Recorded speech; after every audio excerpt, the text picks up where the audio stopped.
When were you exploited for thousands of dollars?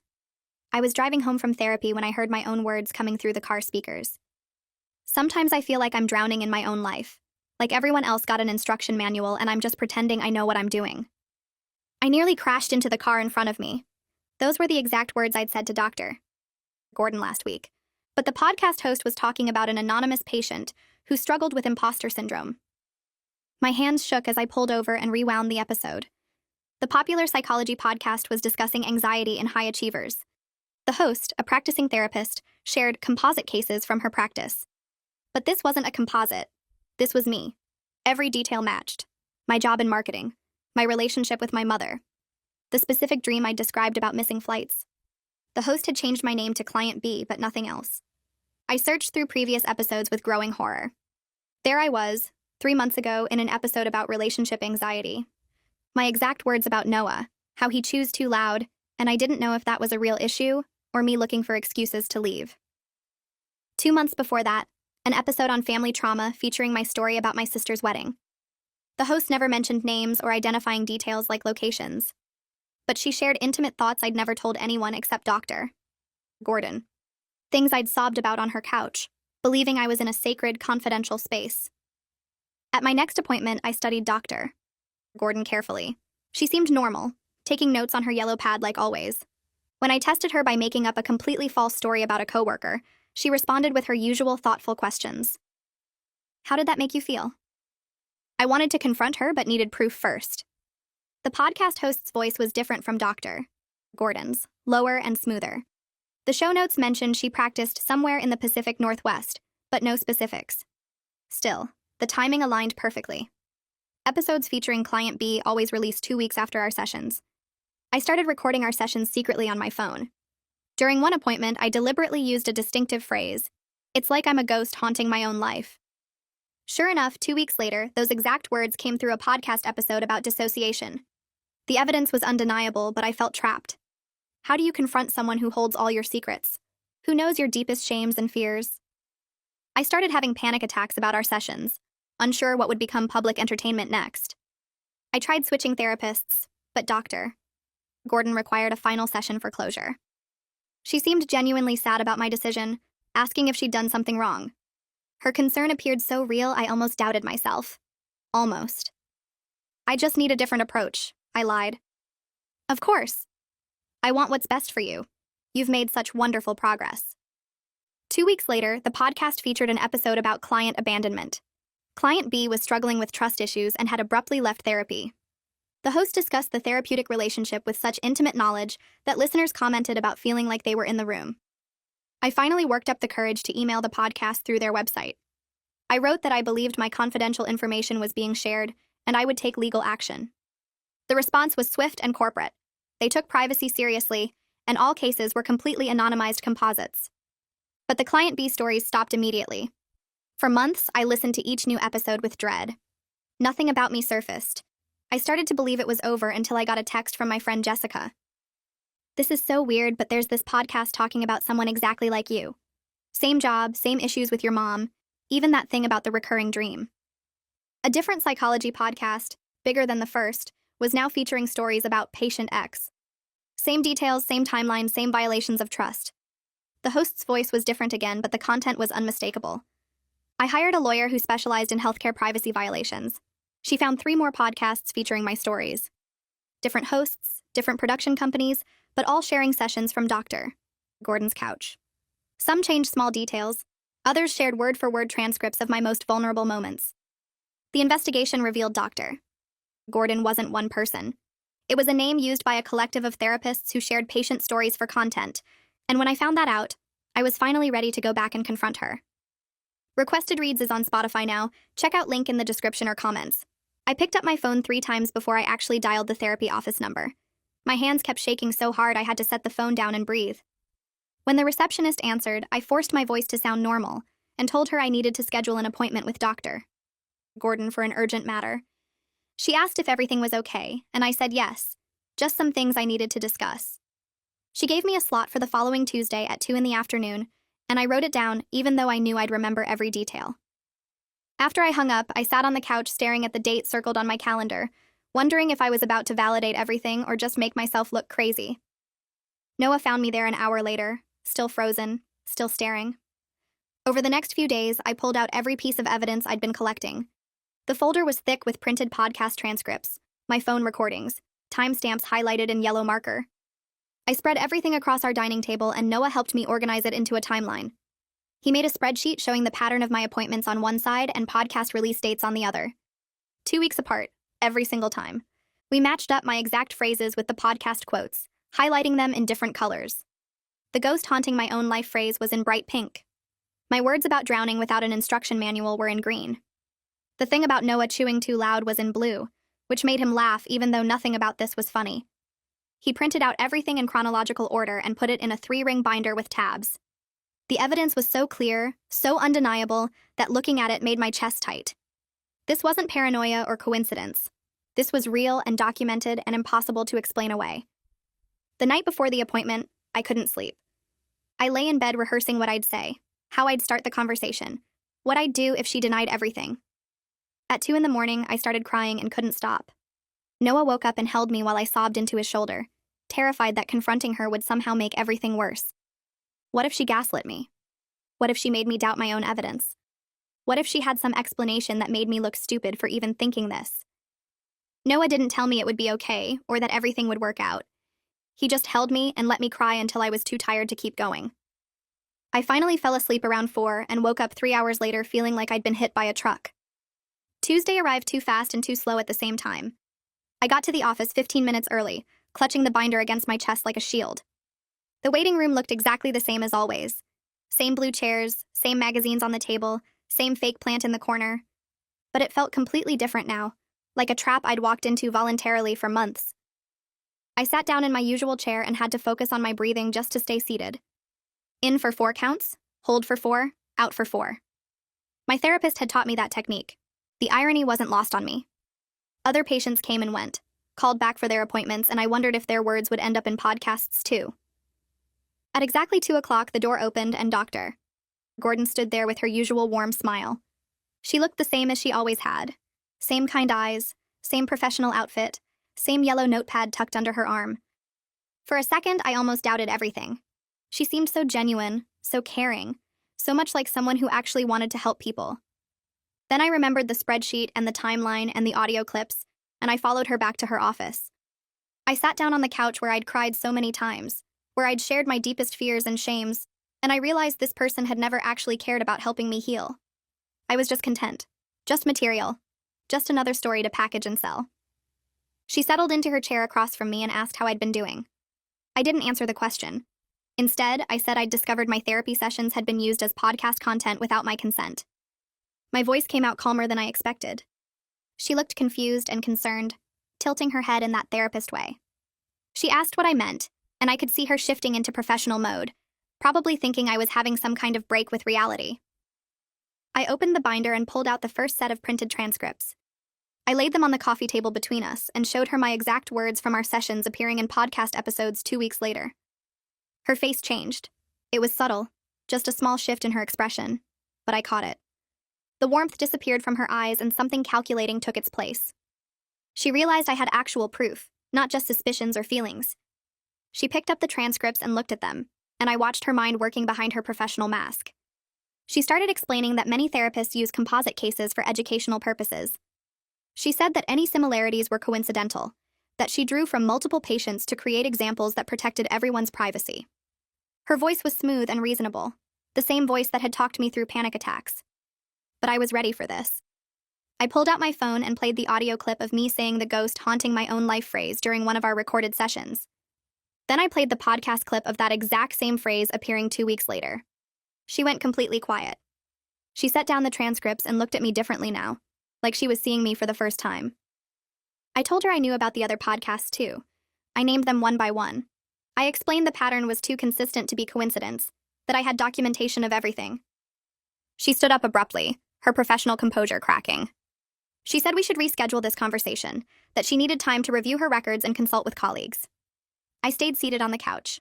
I told her I wasn't leaving until we finished this conversation. I said I'd already contacted a lawyer who specializes in healthcare privacy violations.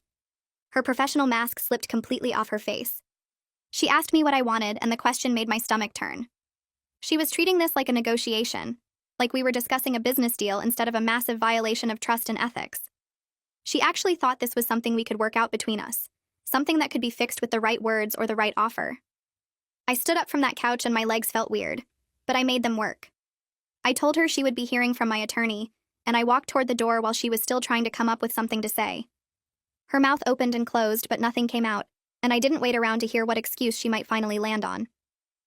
I pulled the office door open and walked through the waiting room where another patient sat reading a magazine and had no idea what kind of person was about to take notes on everything they said. The receptionist looked up and smiled and asked if I wanted to schedule my next appointment, and I just kept walking straight out the front door into the parking lot. I sat in my car for a long time before I could actually drive. My hands wouldn't stop shaking, and I kept replaying the way her face changed when she realized I had real proof. The way she shifted from fake concern to cold business mode. The confrontation didn't make me feel better like I thought it might, but at least now I knew for sure. She wasn't confused or sorry. She knew exactly what she'd been doing, and her only concern was how to manage the problem I'd become. I finally started the car after maybe 20 minutes and drove home on autopilot, barely paying attention to the road. I pulled out my phone as soon as I got inside and found the number Jessica had sent me weeks ago. Gabrielle Wolfe, healthcare privacy attorney. I called and got voicemail, so I left a message explaining everything that just happened. I told her about the confrontation and the evidence I had, and the way Dr. Gordon basically admitted it without actually saying the words. My voice sounded steadier on the recording than I felt, and I ended by saying I needed help and didn't know what to do next.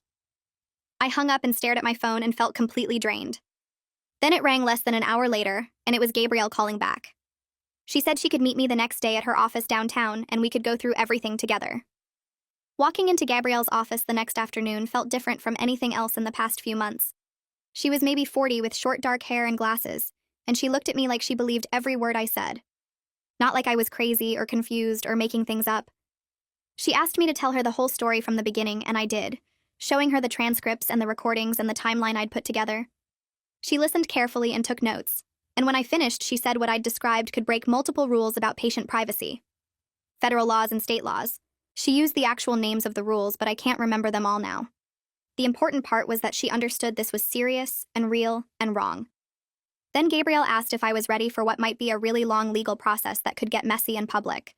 She said these cases take time and sometimes get complicated, and I needed to think about whether I could handle that. I told her I was scared, but I couldn't just let this keep happening to other people. People who trusted their therapist with their biggest fears and worst moments and deserved to have those things stay private. She nodded and said that was a good reason to move forward, but I should know it wouldn't be easy or quick.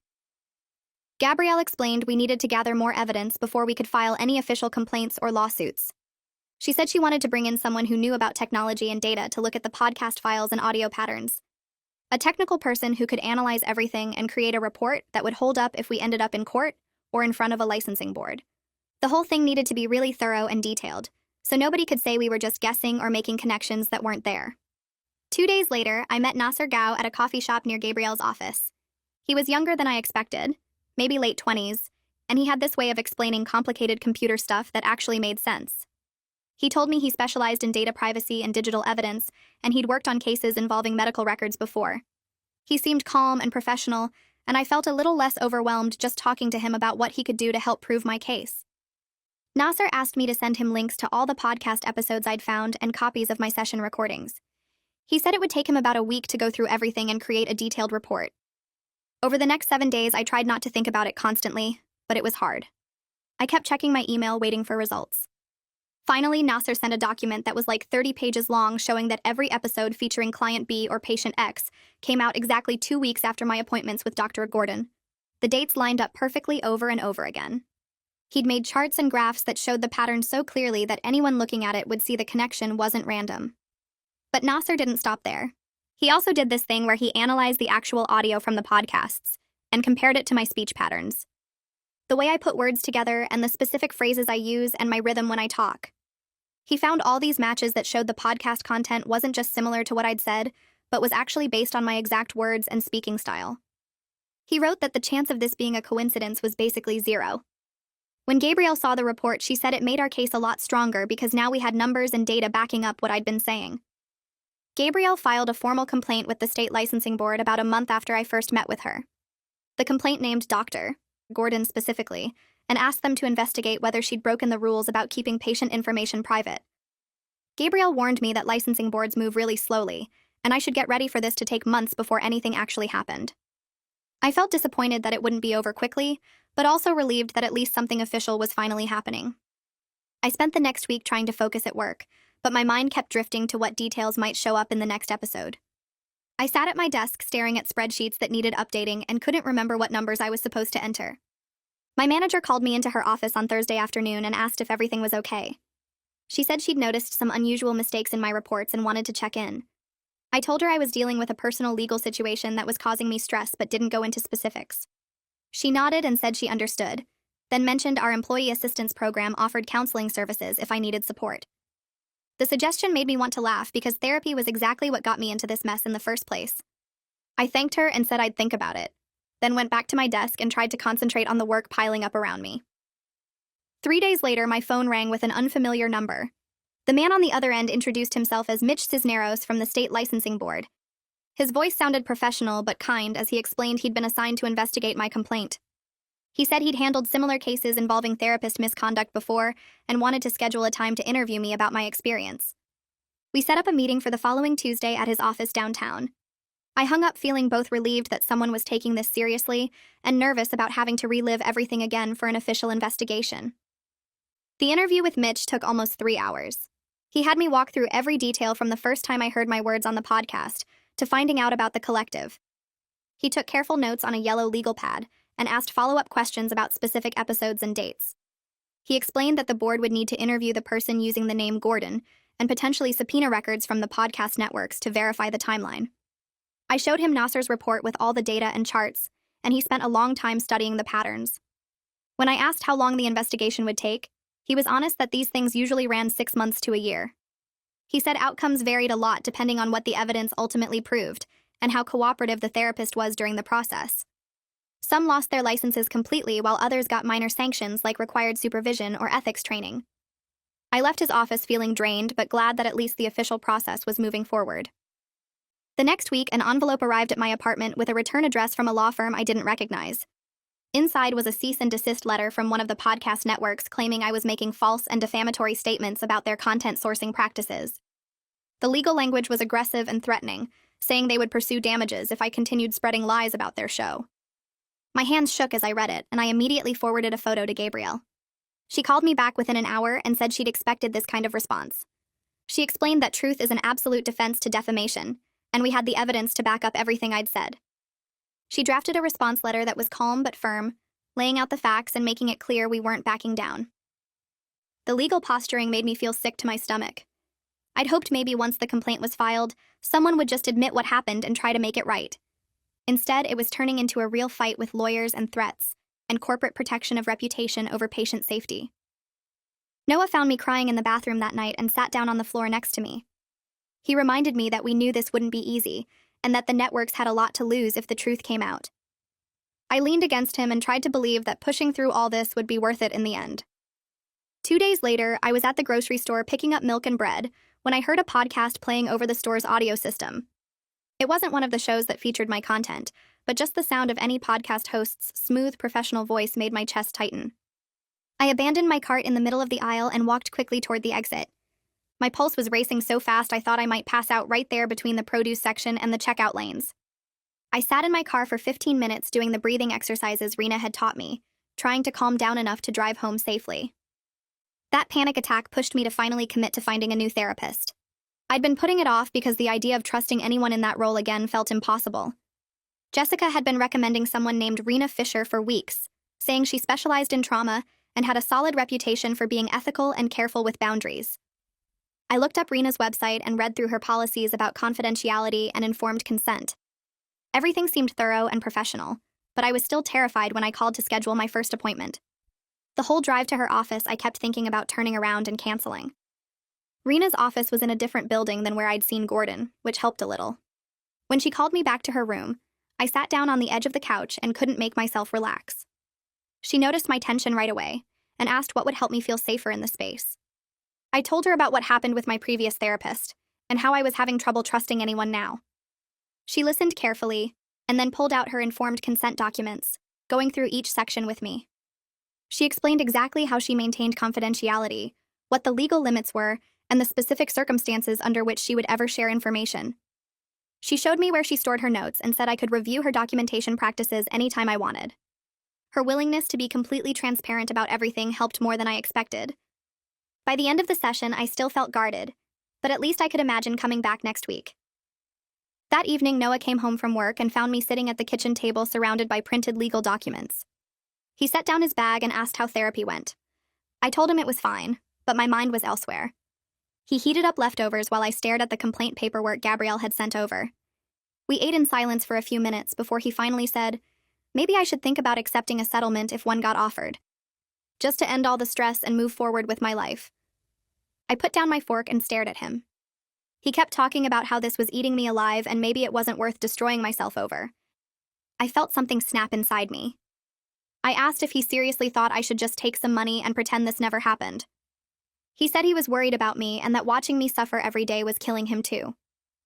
I stood up from the table and told him he didn't understand anything if he thought I could just walk away. He raised his voice and said I was becoming obsessed, and that the case was taking over everything. I shouted back that my most private moments were turned into entertainment and he wanted me to just accept that. He said that wasn't what he meant, but I was already walking out of the room. I locked myself in the bathroom and cried for 20 minutes while he knocked on the door asking me to come out and talk. Eventually, I opened the door and found him sitting on the floor in the hallway with his head in his hands. He looked up at me with red eyes and said he was sorry. We went to the bedroom and sat on the edge of the bed not touching.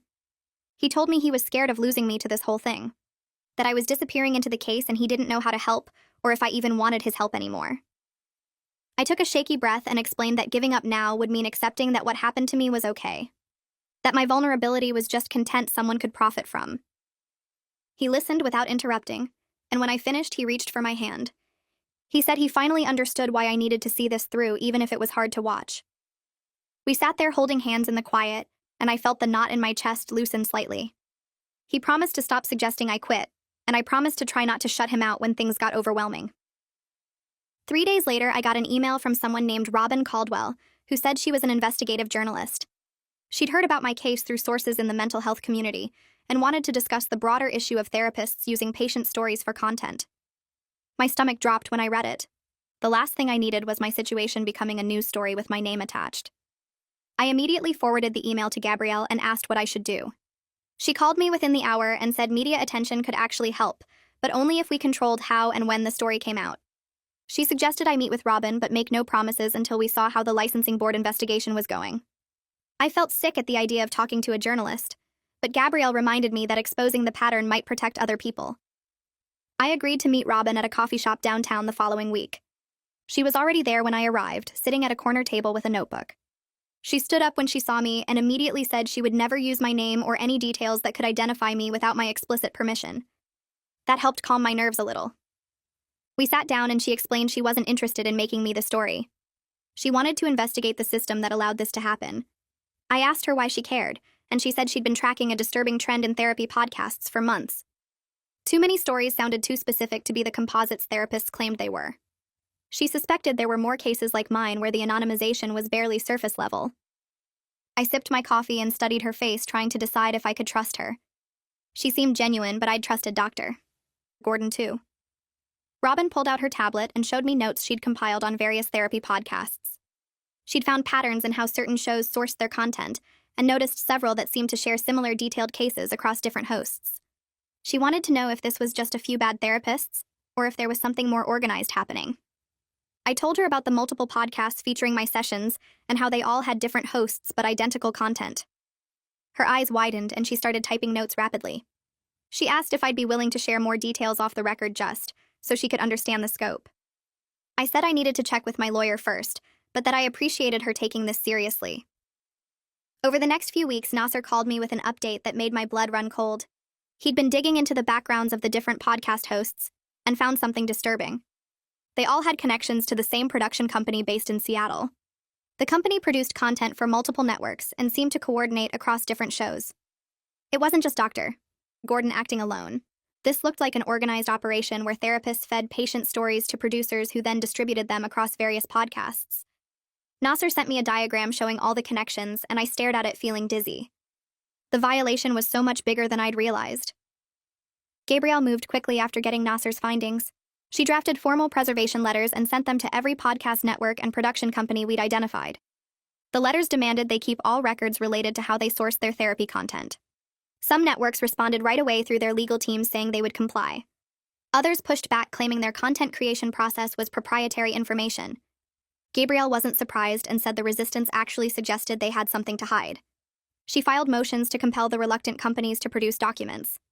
I watched all this legal maneuvering happen and felt both grateful and exhausted. I finally told my mother what was happening one Sunday afternoon when she called asking why I'd been so distant lately. I explained the whole situation from discovering my words on the podcast to filing the licensing complaint. She was quiet for a long moment and then said she was horrified. She asked if that meant the stories I'd shared about our family might have been broadcast to thousands of strangers. I admitted that yes, some of those details had appeared in episodes. She started crying and asking what people had heard about her. We had a painful conversation about boundaries where I had to decide what details to share about the case. She wanted to know everything, but I could hear the anxiety in her voice getting worse with each revelation. I realized I needed to protect her from the day-to-day stress of the legal process. She would worry herself sick over every development and setback. I told her I would give her general updates about major things, but that I couldn't share every detail. She protested at first, saying she was my mother and had a right to know. I gently explained that knowing everything would just make her anxious, and I needed to focus my energy on the case itself. She was quiet, and then agreed that maybe I was right. We settled on me calling her once a week with a basic update on how things were progressing. She made me promise I was taking care of myself and had support from Noah and my lawyer. I promised I was doing my best, and we ended the call with both of us feeling sad, but understanding each other a little better.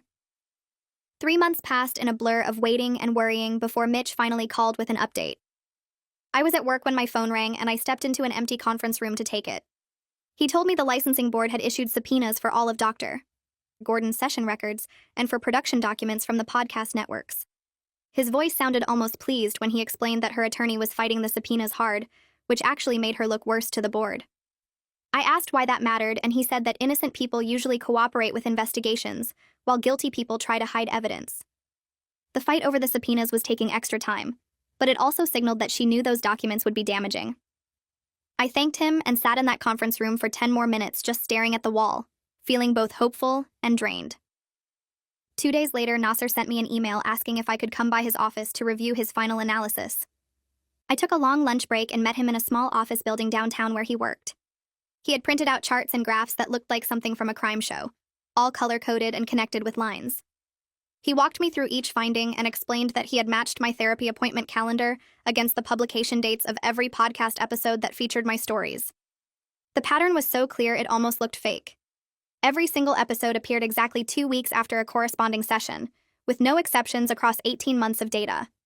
He had also analyzed the metadata from the audio files and found patterns in how the recordings were edited and processed. All the different podcast episodes showed the same technical fingerprints, which meant they likely came from the same source recordings, even though they appeared on different shows. I asked him if this was enough proof, and he said it was as close to certain as data analysis could get. When I got back to my car, I called Gabrielle and told her about Nasser's findings. She asked me to have him send everything over immediately because she wanted to review it before our next meeting. Gabrielle scheduled a video call for that evening since I couldn't get back to her office before it closed. Noah sat next to me on the couch while I opened my laptop and connected to the call. Gabrielle's face appeared on screen and she looked serious but not upset. She said Nasser's analysis was extremely strong evidence and that we should consider filing a civil lawsuit in addition to the licensing board complaint. I felt my stomach drop at the idea of more legal action. I told her I was already so tired of this whole process and didn't know if I could handle a full lawsuit on top of everything else. She nodded and said she understood, but explained that the licensing board could only take away Dr. Gordon's license or impose other professional penalties. They couldn't award me any money for damages or make me whole for the harm that was caused. A civil suit could result in financial payment and might also push Dr. Gordon toward a settlement to avoid a public trial. I asked how long a lawsuit would take, and Gabrielle said it could be years depending on how much the other side fought it. She added that we didn't have to decide right away, but that I should think about what kind of resolution would actually feel meaningful to me. After the call ended, Noah and I sat quietly for a while before he asked if I wanted to talk about it. I said I didn't know what to think anymore, and that every option seemed exhausting. He took my hand and said we needed to talk seriously about our future, and whether we could handle potentially years of legal stress. I looked at him and saw how worried he was, not just about the case but about us. He said he loved me and wanted to build a life together, but that he was scared about making big decisions while everything felt so unstable. I asked what he meant, and he said he had been thinking about asking me to move in together, or maybe even getting engaged, but now he wasn't sure if that was fair to either of us. I felt tears starting and told him I wanted those things too, but that I couldn't think about them right now when my brain was full of subpoenas and evidence and decisions. We agreed to pause any major life changes until we had more clarity about how the legal stuff would unfold. It felt sad but also honest, like we were protecting our relationship by not forcing it to carry more weight than it could handle right then. A week later, Robin's article published in a major online magazine. She had sent me a final draft to review and I had approved it, but seeing it live on the internet made my heart race. The headline read something like, "Your therapy sessions might be podcast content," and the article explored the ethical issues around therapists using patient stories for media without proper consent. Robin had interviewed several other people who suspected their sessions had been exploited, but she never named me or my specific case. She focused on the broader pattern and included expert opinions from ethics professors and privacy lawyers. I read through it twice and felt both proud that the issue was getting attention and nervous about what might happen next. The response was intense and immediate. Within hours, the article had hundreds of comments from people saying they recognized themselves in various therapy podcasts. Some described the same sick feeling I had experienced when hearing their own words coming back at them through podcast episodes. Others talked about distinctive stories they had shared in therapy that later appeared in popular mental health shows, with only minor details changed. The comments section became a place where people were comparing notes and realizing this problem was way bigger than anyone had thought. I felt validated reading all those stories because it meant I wasn't crazy or paranoid. But I also felt disturbed knowing that so many therapists were apparently doing this to their patients. Robin emailed me saying she was getting contacted by dozens more people who wanted to share their experiences and that she might do a follow-up piece. 2 days after the article published, Mitch called again. He said that 2 more people had filed licensing complaints against Dr. Gordon after reading Robin's article and recognizing the pattern in their own therapy experiences. Both complaints described the same thing: sessions appearing as podcast content with thin disguises that didn't actually protect their identities. Mitch explained that having multiple complainants significantly strengthened the case because it showed this was a consistent practice, rather than an isolated mistake or misunderstanding. The licensing board would have to take it more seriously when 3 separate patients were making similar claims with similar evidence. I asked if that meant things would move faster, and he said probably, but that we still needed to be patient with the process. He also mentioned that Dr. Gordon's attorney had stopped fighting some of the subpoenas, which suggested they were realizing they couldn't win by hiding evidence. The next week, one of the podcast networks quietly removed several episodes from their catalog. I only noticed because I had been checking the shows obsessively, and suddenly some episodes that featured my stories were just gone. The network issued a vague statement about reviewing their content sourcing procedures to ensure they met the highest ethical standards. They didn't admit any wrongdoing or apologize to anyone affected. I sent the statement to Gabrielle and asked what it meant.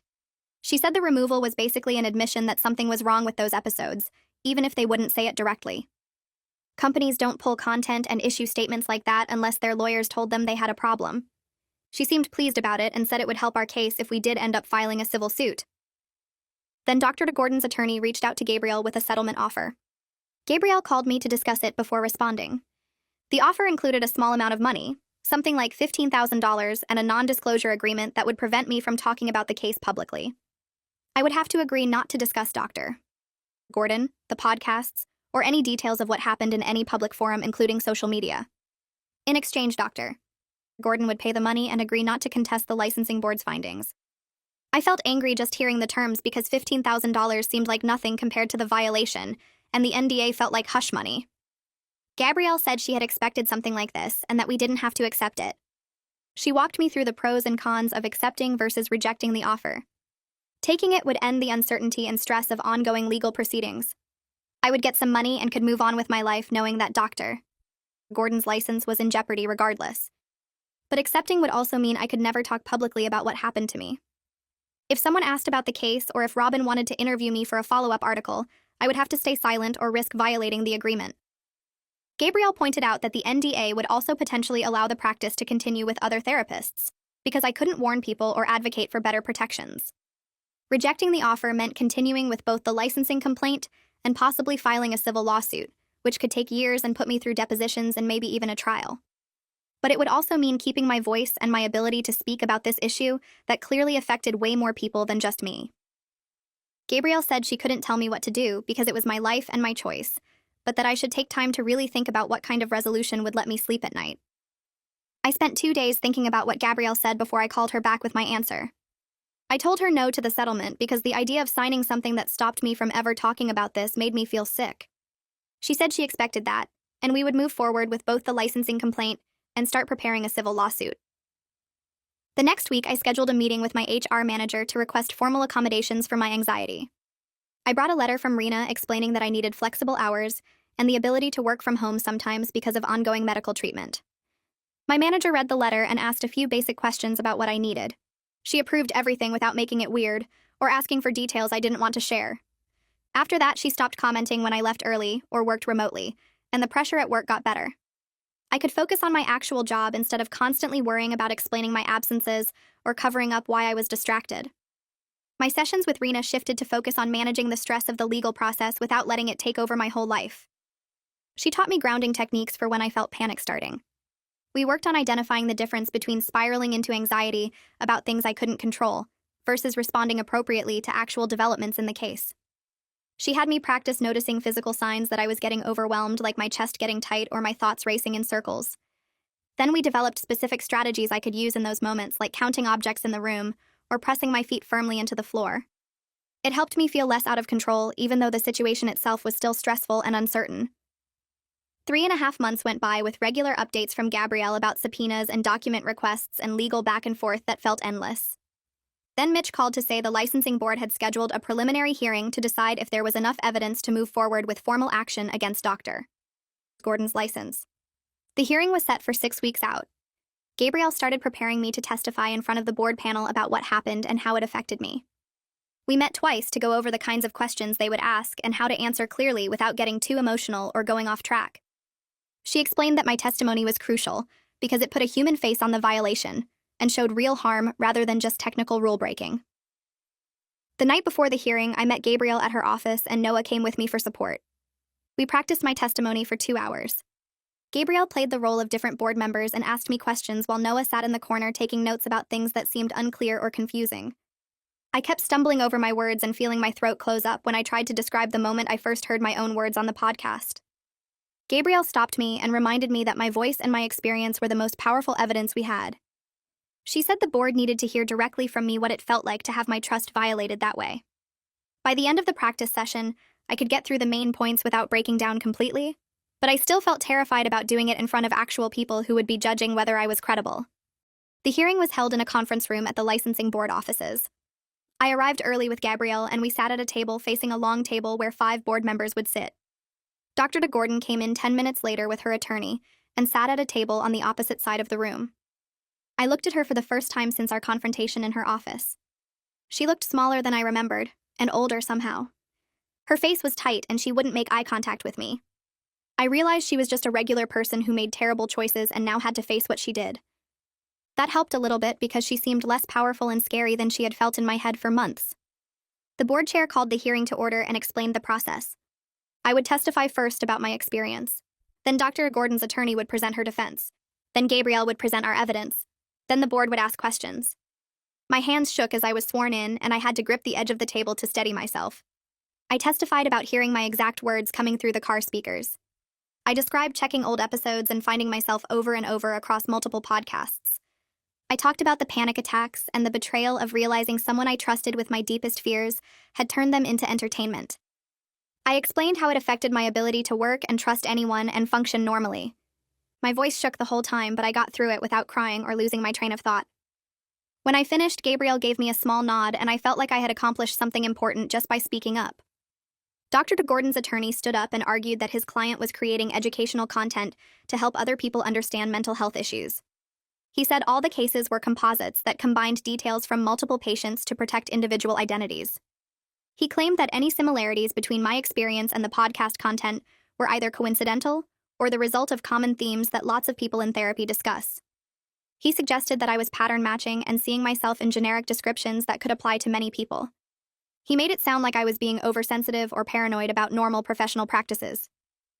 Gabrielle stood up and presented Nasser's analysis, showing the metadata patterns that proved episodes featuring my content published exactly 2 weeks after my appointments. She showed the statistical analysis demonstrating that the probability of the phrase matches being random was basically impossible. She presented testimony from 2 other patients who filed complaints showing this was a systematic practice across multiple clients, not isolated incidents.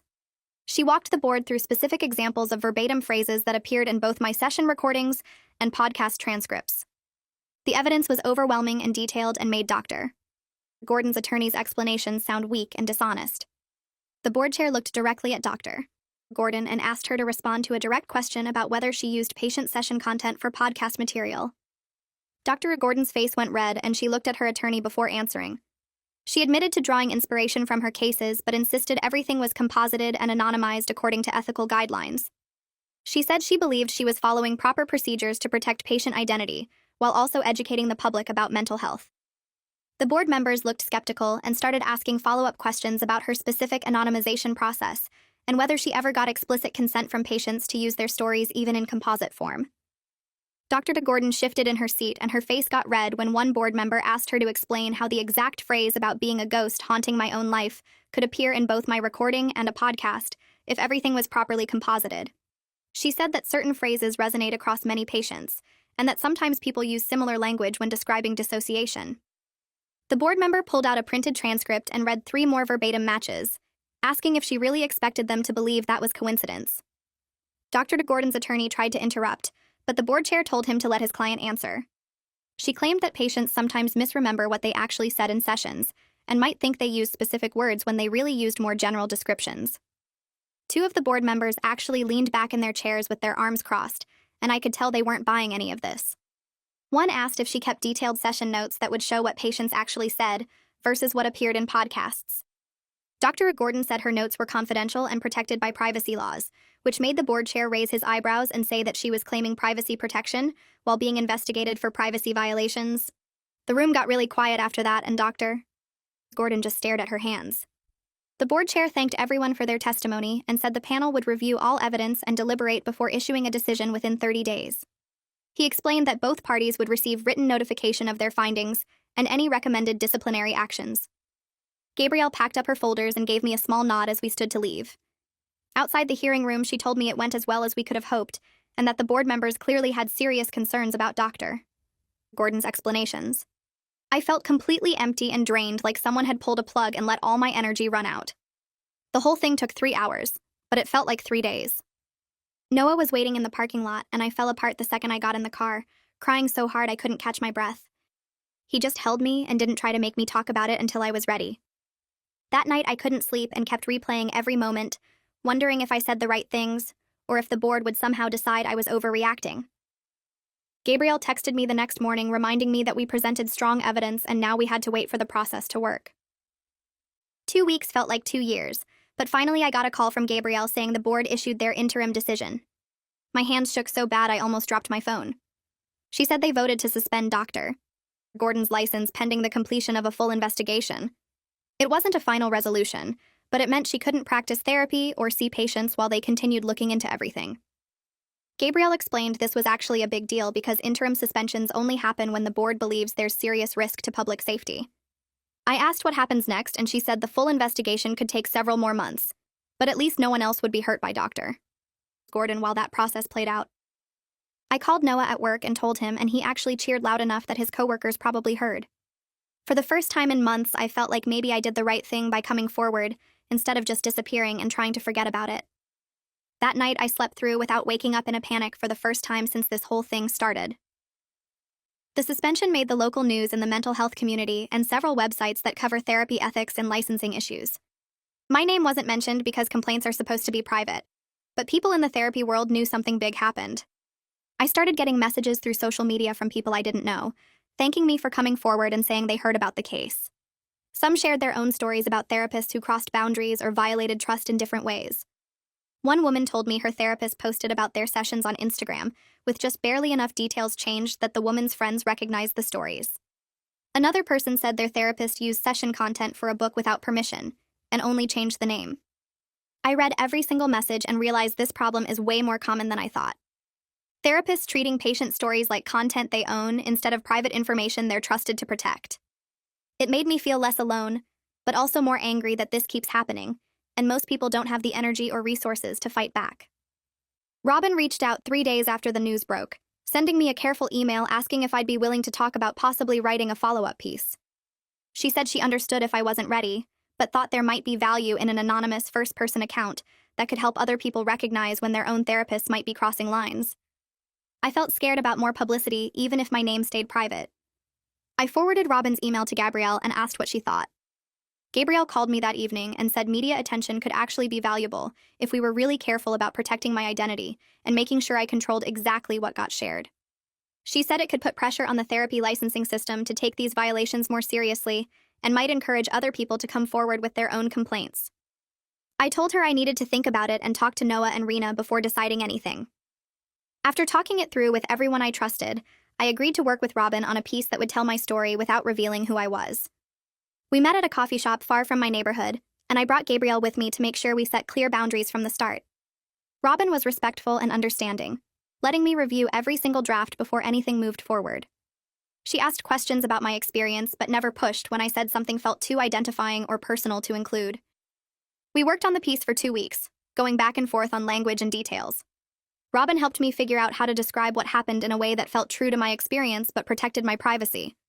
She changed my job from marketing to a vague corporate role, changed Noah to a gender-neutral partner, and kept all locations general.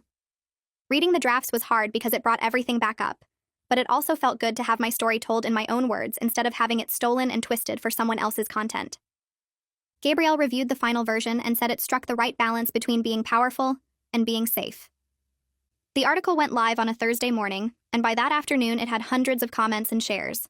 Most people were supportive and said they were glad I came forward and that my story helped them understand how serious therapy confidentiality violations could be. Some comments really got to me, though. A few people said I should have just taken whatever settlement was offered and moved on instead of making everything public and complicated. One person wrote that I was probably exaggerating or misremembering, and that therapists need to be able to discuss cases for educational purposes. Another said I was being too sensitive and that if I really cared about privacy, I wouldn't be talking to journalists. Reading that criticism made my chest tight and I had to close my laptop and walk away. Rena helped me process it in our next session, reminding me that not everyone would understand my choices and that some people feel threatened when victims speak up because it challenges their own beliefs about how the world works. 6 months after I first filed the complaint with the licensing board, Gabrielle called with news about a new settlement offer. She sounded cautiously optimistic on the phone. The offer included partial financial payment for damages, no requirement to sign any kind of silence agreement, and a commitment that Dr. Gordon wouldn't fight the license suspension or appeal the board's findings. Gabrielle walked me through every detail and explained that this was significantly better than the first offer they tried to pressure me into accepting. It wasn't everything I originally wanted, but it represented real progress and accountability. The money would help cover my legal costs and therapy bills with Rena. The lack of a silence clause meant I could keep talking about what happened if I wanted to. And Dr. Gordon accepting the suspension meant she acknowledged wrongdoing even if she never actually apologized directly to me. I spent a week talking to Noah, Gabrielle, and Rena about what accepting the settlement would actually mean, and whether it would feel like enough of a resolution. Noah said he would support whatever I decided, but gently pointed out that I seemed less anxious and more like myself than I had in over a year. Gabrielle explained that going to a full trial could take another year or more, and there were no promises about the outcome. Rena asked me what I needed in order to feel like I had reclaimed my story and proven that my voice mattered. I realized I didn't need Dr. Gordon to grovel or apologize. I needed to know she couldn't hurt anyone else the way she hurt me, and the license suspension accomplished that. I needed to know that speaking up made a difference, and the policy changes the licensing board was now discussing, because of my case, proved it did. I accepted the settlement on a Tuesday afternoon, signing the papers in Gabrielle's office with Noah holding my hand. I'm not completely better, and the therapy world isn't completely fixed, but I got my story back from the people who stole it, and I showed that patients' voices matter when the systems meant to protect us fail to do their jobs. So that's it for today. The lesson about keeping evidence and finding the right experts is invaluable. Subscribe if you like stories that actually teach you something useful. Catch you next.